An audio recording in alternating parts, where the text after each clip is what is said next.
Hello students, good evening. Learn 24 academy में आपका स्वागत है।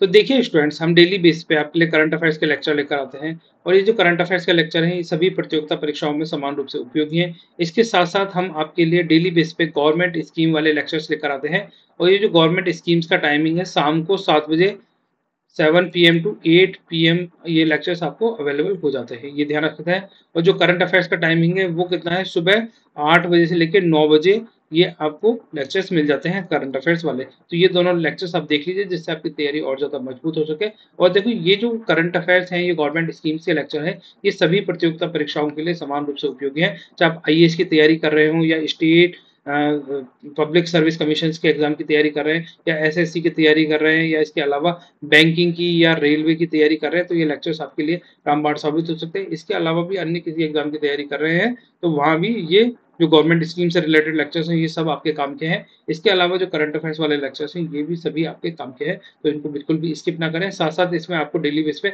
MCQ भी कराए जाते हैं जिससे आपकी तैयारी और ज़्यादा मजबूत हो सके। तो आज ही बिना देरी करे स्टार्ट करते हैं आज का लेक्चर। और देखिए मॉर्निंग वाले लेक्चर में हमने आपको 2 क्वेश्चन दिए थे करने के लिए, तो आज ही उनको देखते हैं। अच्छा, ये इवनिंग वाला है जो कल आपको करवाया था, ठीक है। तो पहले इसको देख लेते हैं। मॉर्निंग वाला मॉर्निंग में ही कराया जाएगा। तो देखिए हमने जो आज से पहले वाली जो परसों कल की स्कीम थी उसमें हमने देखा था self defence training for girls scheme, ठीक है। तो जिसने भी ये लेक्चर नहीं देखा है उसको देख लीजिए जिससे आपकी तैयारी और ज़्यादा मजबूत हो सके। तो यहाँ पे देखिए self defence training for girls, तो ये आपसे पूछा जा सकता है। इसको अच्छे से लेक्चर को देख लीजिए, ज़्यादा बड़ा है नहीं, छोटा सा लेक्चर है। यहाँ से कुछ इंपॉर्टेंट क्वेश्चन आपसे पूछे जा सकते हैं एग्जाम में, तो वो आपके कवर हो जाएंगे। तो आज ही आप देखते हैं आज का लेक्चर। तो देखिए ये पहला क्वेश्चन दिया था आपको होमवर्क के लिए। तो पहला क्वेश्चन क्या कह रहा है, which union ministry launch the national initiative programme of the upskilling of the निर्माण वर्कर्स। तो किस केंद्रीय मंत्रालय ने निर्माण श्रमिकों के कौशल को बढ़ावा देने के लिए राष्ट्रीय पहल शुरू की है। तो आंसर क्या हो जाएगा, ministry of housing and urban affairs के द्वारा ये स्टार्ट किया गया। तो ऑप्शन नंबर क्या हो जाएगा, बी हो जाएगा। ये थोड़ा सा ध्यान रख सकते हैं और इंपॉर्टेंट भी है ये आपके एग्जाम पॉइंट ऑफ व्यू से। अब देखिए क्वेश्चन नंबर 2 देख लिए। ये जो क्वेश्चन नंबर 2 है, तो which state and union territory launch the Ladli Behna Yojana. तो देखो ये लाडली बहना योजना आपसे पूछा जा सकता है एग्जाम में, तो इसको अच्छे से याद करें। तो ये कौन से स्टेट गवर्नमेंट के द्वारा इसको लॉन्च किया गया था, तो इसका आंसर हो जाएगा ऑप्शन नंबर बी, ठीक है। मध्य प्रदेश के द्वारा ये लाडली बहना योजना लॉन्च की गई थी। तो ये दोनों अच्छे से याद कर लें। अब आ जाइए आज का लेक्चर देखते हैं। तो देखिए आज हम क्या देख रहे हैं, राष्ट्रीय उच्चतर शिक्षा अभियान, ठीक है। तो ये राष्ट्रीय उच्चतर शिक्षा अभियान से आपसे पूछा जा सकता है कि राष्ट्रीय उच्चतर शिक्षा अभियान है क्या, किसके द्वारा लॉन्च की गई, इसमें फंड कौन देता है, कौन कितना कंट्रीब्यूट करता है। तो ये कुछ कॉमन बातें हैं, आपको इसके बारे में पता होना चाहिए। उच्चतर शिक्षा से आप क्या समझ रहे हैं, हायर एजुकेशन की बात कर रही है इस स्कीम में, ठीक है। ये स्कूलिंग के बाद में आप हायर एजुकेशन के लिए जाते हैं तो उस शिक्षा की बात कर रहे हैं, उसको बढ़ाने की बात कर रहे हैं, उसमें जो कमियां हैं उनको दुरुस्त करने की बात की जाएगी। सारी जब भी कोई स्कीम लाई जाती है उनमें ये सारी चीजें तो की जाती हैं। तो आज इसको देखते हैं। तो देखिए राष्ट्रीय उच्चतर शिक्षा अभियान, राष्ट्रीय उच्चतर शिक्षा मिशन 2013 में मानव संसाधन विकास मंत्रालय के द्वारा शुरू की गई थी। और 2020 में जब न्यू एजुकेशन पॉलिसी आई तो इस मानव संसाधन विकास मंत्रालय का नाम बदल के अब क्या कर दिया गया, शिक्षा मंत्रालय कर दिया गया है। तो ये काफी ज्यादा इंपॉर्टेंट हो जाता है आपके लिए, इसको याद करना है, ठीक है। तो क्या हो जाता है, शिक्षा मंत्रालय, education ministry, ministry of education नाम का चेंज हो गया। HRD जो मिनिस्ट्री थी, ministry of human resource and development का नाम बदल के अब क्या कर दिया गया, मिनिस्ट्री ऑफ एजुकेशन कर दिया गया। तो ये एक इंपॉर्टेंट पॉइंट है, इसको याद करें, ठीक है। इसके अलावा जो रूसा, अपन रूसा किसे बोल रहे हैं, इसी को बोल रहे हैं राष्ट्रीय उच्चतर शिक्षा अभियान, को रूसा शॉर्ट फॉर्म में बोला जा सकता है। तो रूसा एक केंद्र प्रायोजित योजना है। तो देखो अपन ने दो तरह की स्कीम देखी, एक तो सेंट्रली स्पॉन्सर्ड स्कीम होती है और दूसरी सेंटर सेक्टर स्कीम होती है।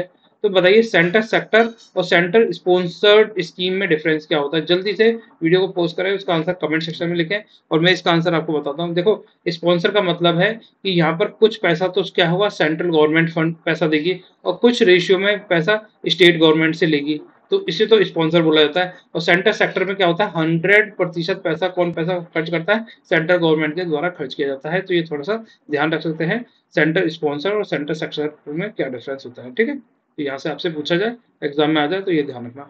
अब देखिए ये राष्ट्रीय उच्चतर शिक्षा अभियान कैसी स्कीम हो गई, सेंटर स्पॉन्सर स्कीम हो गई। और यहाँ पे रेशियो क्या है, 60:40 का रेशियो है, ये थोड़ा सा ध्यान रखें। तो 60:40 तो 60% पैसा कौन देगा? केंद्र सरकार के द्वारा पैसा दिया जाएगा। और 40% पैसा कौन देंगे? 40% पैसा राज्य सरकार वहन करेगी इस योजना को लागू करने के लिए। इसमें देखिए 90:10 भी है। तो विशेष श्रेणी के जो स्पेशल कैटेगरी स्टेट्स हैं, उनके लिए 90:10 का रेशियो रखा गया कि 90% पैसा तो सेंट्रल गवर्नमेंट के द्वारा खर्च कर दिया जाएगा, 10% पैसा विशेष श्रेणी वाले राज्य इसमें पैसा खर्च करेंगे। इसके अलावा बात करें तो केंद्र शासित प्रदेश, जिसे हम यूनियन टेरिटरीज बोलते हैं, तो यूनियन टेरिटरीज को 100% पैसा कौन खर्च कर रहा है? सेंट्रल गवर्नमेंट पैसा खर्च कर रही है। यहाँ पर ये थोड़ा सा ध्यान रखते हैं। तो 100% पैसा कहाँ खर्च करेगी?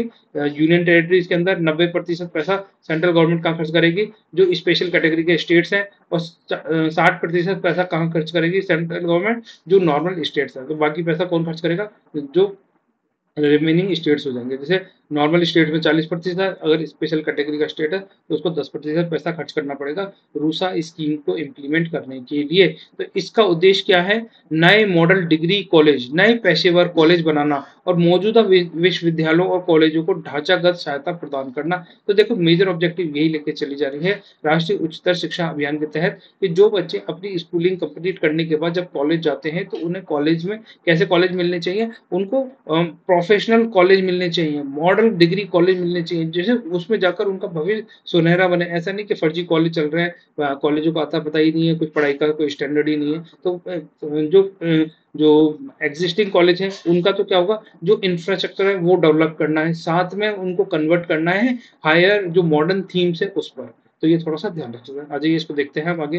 तो शासन सुधार इस योजना केंद्र में तो संकाय भर्ती सहायक, तो फैकल्टी रिक्रूटमेंट की बात करता है ये।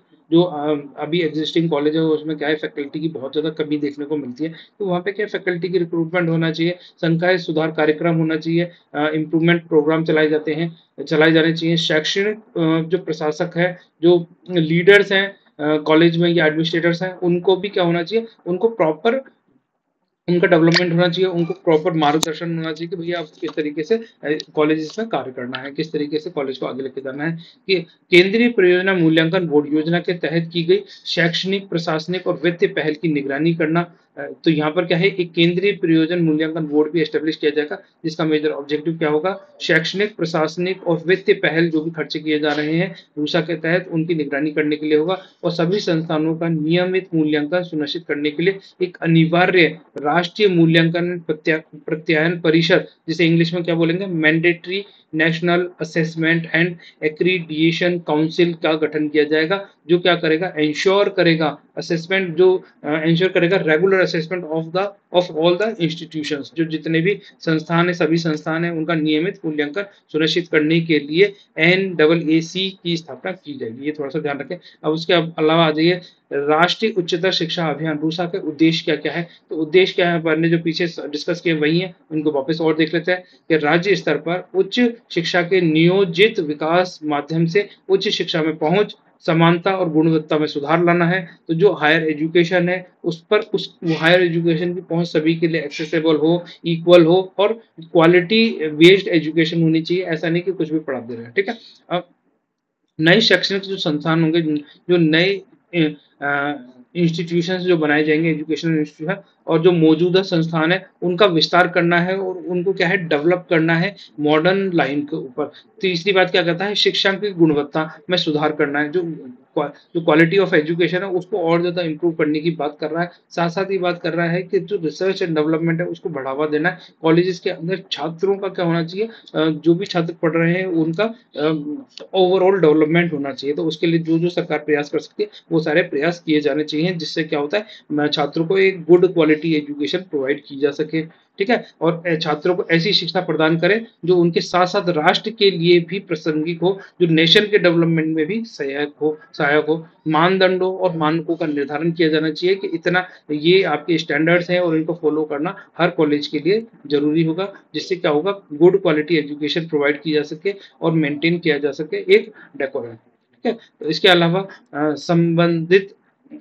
संबंधिता शैक्षणिक और परीक्षण प्रणाली में सुधार सुनिश्चित करना। तो यहाँ पर ये बात कर रहा है कि जो एकेडमिक और एग्जामिनेशन सिस्टम है उसमें क्या होता है? उसमें सुधार लाना है और इंश्योर करना है कि भैया जो भी शैक्षणिक कंटेंट है या फिर जो भी परीक्षा के लिए जो भी सिस्टम अपनाया जा रहा है वो बिल्कुल एंश्योर हो, प्रॉपर हो और प्रॉपर एक मैकेनिकल सिस्टम हो। ऐसा नहीं है कभी कभी मुंह उठा के परीक्षा करा ले रहे हैं, कभी छुट्टी कर दे रहे हैं, कभी क्या कर दे रहे हैं, ऐसा नहीं होना चाहिए। प्रॉपर मैनेजमेंट होना चाहिए और सब चीज एक प्रॉपर थीम पर काम करनी चाहिए, जिससे क्या होता है जो शैक्षणिक एजुकेशन जो शैक्षणिक क्वालिटी है उसको मेंटेन किया जा सके। ठीक है। अब इसके अलावा ये बात करता है अनुसूचित जाति, अनुसूचित जनजाति, सामाजिक और शैक्षणिक रूप से पिछड़े वर्गों को उच्च शिक्षा के पर्याप्त अवसर प्रदान किए जाने चाहिए। ऐसा नहीं है कि हायर एजुकेशन के लिए सिर्फ जो पैलिड क्लास है उन्हीं को मिले, सभी वर्गों को, सभी क्लास को सम्मिलित करते हुए हायर एजुकेशन की पहुंच सबके लिए सुनिश्चित करना ये सरकार का लक्ष्य है रूसा के तहत। तो ये थोड़ा सा ध्यान रख सकते हैं। तो और जो उच्च शिक्षा में समानता में सुधार लाने के लिए ये स्कीम लाई जा रही है। साथ साथ जो महिलाएं हैं, अल्पसंख्यक हैं या विकलांग है, जो ऐसे व्यक्तियों को समावेश को बढ़ावा देना है। मतलब इन सबको इंक्लूड करके चलना है। ऐसा नहीं किसी को पीछे छोड़ दिया, सभी लोगों को साथ लेकर ही आगे चलना है जो हायर एजुकेशन, जिससे सभी लोगों को हायर एजुकेशन दी जा सके। ठीक है। तो ये थोड़ा सा ध्यान रख सकते हैं। अब आ जाइए आगे। आगे क्वेश्चन है आपके लिए, बस इतना ही था रूसा के अंदर। तो ये क्वेश्चन नंबर 1 है, ये होमवर्क का क्वेश्चन है, तो इसका आंसर कमेंट सेक्शन में लिखना है। Which institutions release the promoting millets in diets report. तो ये कौन सी किस संस्थान ने आहार में बाजरा को बढ़ावा देना रिपोर्ट जारी की है। तो आप जो खाना खाते हैं उसमें क्या है, आपकी बाजरा भी होनी चाहिए। बाजरा एक, जैसे मान लीजिए आप 4 चपाती खाते हैं, या फिर आप मान लीजिए 4 तो नहीं खाते होंगे, 6 चपाती खाते होंगे आप, है ना, एक दिन में, डे में कम से कम एक दिन में 6 चपाती खाते हैं मान लीजिए, तो 6 चपाती में से एक चपाती आपकी क्या होनी चाहिए, कम से कम बाजरा होनी चाहिए। तो इस तरीके से आप कॉम्बिनेशन बना के चलेंगे तो आप ज़्यादा हेल्दी रहेंगे। ठीक है। तो नाबार्ड, एफसीआई, नीति आयोग या एफएसएसएआई, तो ये बताइए इनमें से किसके द्वारा आहार में बाजरा को बढ़ावा देना रिपोर्ट जारी की गई है। नाबार्ड के द्वारा, एफसीआई के द्वारा, नीति आयोग के द्वारा या फिर एफएसएसएआई। ठीक है।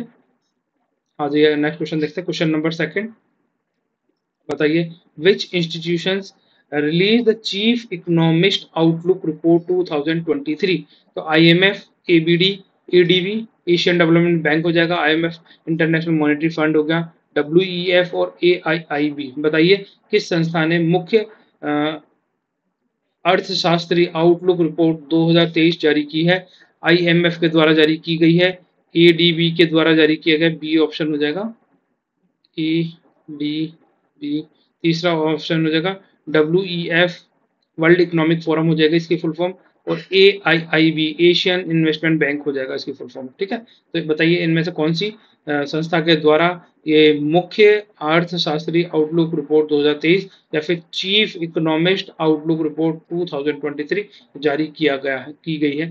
तो इसका आंसर कमेंट सेक्शन में जरूर लिख के बताएं। ठीक है। थोड़ा मैं क्लियर कर देता हूँ, उसको काट देता है। ये बी हो गया, ऑप्शन नंबर बी, और ये ए डी बी हो गया। ठीक है। तो ये इन चारों में से बताइए कौन सा इसका राइट आंसर है। तो फिर स्टूडेंट आज के लेक्चर में बस इतना ही। अगर आपको लेक्चर पसंद आता है तो लेक्चर को लाइक कर दीजिए, चैनल को सब्सक्राइब कर लीजिए। आपकी कोई क्वेरीज है, कोई सजेशन है तो इसके बारे में भी आप कमेंट सेक्शन में लिख सकते हैं। तो फिर स्टूडेंट मिलते हैं नेक्स्ट लेक्चर में, तब तक के लिए बाय। आप सब लोग खुश रहें, अपना ध्यान रखें। और देखिए, अगर आपको जीवन में कुछ करना है तो इनको जो क्वेश्चन आपको दिए जाते हैं इनके आंसर कमेंट सेक्शन में लिखें, जिससे हमें भी पता चले आप अपनी तैयारी को लेकर कितना ज़्यादा सीरियस है। ठीक है स्टूडेंट, तो फिर मिलते हैं नेक्स्ट लेक्चर में, तब तक के लिए बाय। आप सब लोग खुश रहें, अपना ध्यान रखें।